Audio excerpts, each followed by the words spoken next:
Have you ever been in a situation where you're just thinking to yourself, it's just so unfair? Why is this happening to me? Over the years, I have learned what is called radical acceptance. And what radical acceptance is acknowledging the situation for what it is. It's not saying that you agree with it.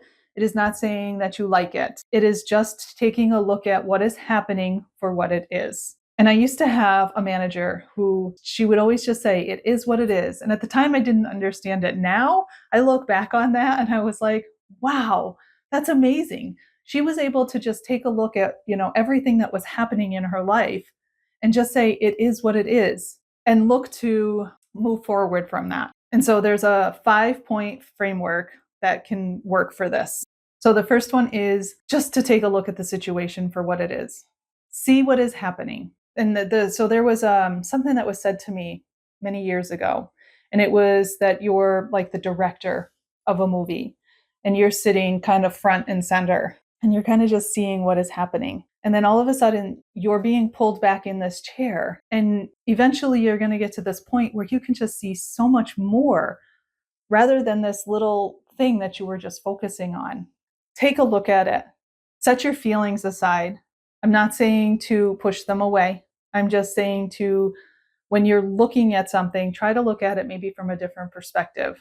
When you're doing this, it can get really hard to not get caught up in your feelings and emotions and the negative thoughts that are happening to you. And this is not saying that you agree with what is happening, but that you're going to make peace with reality and that you don't have to suffer. And so number 2 is to accept it the way that it is. And as my manager used to say, it is what it is. So you're just accepting the situation. Might not be fun. It might not be enjoyable. It might downright suck, but it's happening. And you have taken a look at the situation. You have accepted the situation.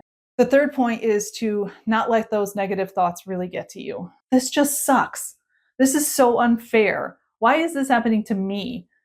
When I lost my job, it was downsizing. The company had just let go of hundreds of people. The first couple of days, I didn't like it. I hated it. I was like, why me? Why did this happen to me? But when I took a look at it, I was like, okay, this is a business. It's nothing personal. And this is just what they had to do in order to keep their company going. So I took a different perspective look at it. I accepted it for what it was. I still didn't think that it was fair that the people who were able to still remain, it was just tenure, even though I was a better employee than some of the ones that were there because they had a longer time with the company. That's just what they chose to do. And so trying not to get stuck in those thoughts of negative emotions that are attached to, why is this person still there and I'm not? I'm such a better employee than they are. And I didn't want to stay there. Number 4 is taking a look at what I can control.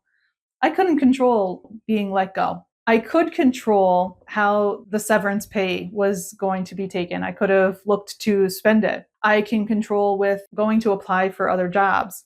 I could go, whether I was going to go for remote work or if I was going to start my own business. Like these were all things that I would have never even thought about had I remained in this position at this job. And sometimes when people get into routine things or long-term things, they become stagnant. They don't grow. Had this not happened to me, I wouldn't be where I am today. I wouldn't have the businesses that I own or being able to do what I do, to have the freedom that I do every day. And I wouldn't change that for the world. And so number 5 is to make sure that you're kind to yourself and to remind yourself that what you're feeling and what you're going through, it's okay that you're feeling that. The situation might not be what you want it to be. I didn't think that I could feel this way or to get down on myself or to feel what it was that I was feeling, that it's okay to feel what you're feeling when you're going through a difficult situation. But to make sure that you're not going to get stuck there, to make sure that you are going to be able to move forward. Sometimes you'll get there and you'll be stuck and angry because you lost your job 15 years ago and you're still there. And so when it comes to radical acceptance, it is just taking a look at what is happening, seeing what you can change from it, what it is that you have learned, growing from it, moving forward, what it is that you can do, and just being kind and having some patience with yourself. Because we all go through hard situations, difficult life things that have happened, but that is teaching us how to grow. And the first time I had heard it is be careful asking for patience. And I was sitting in a group and they had explained to me that, if you ask to have patience, then God is going to give you situations to teach you patience. Those situations are probably going to suck for you.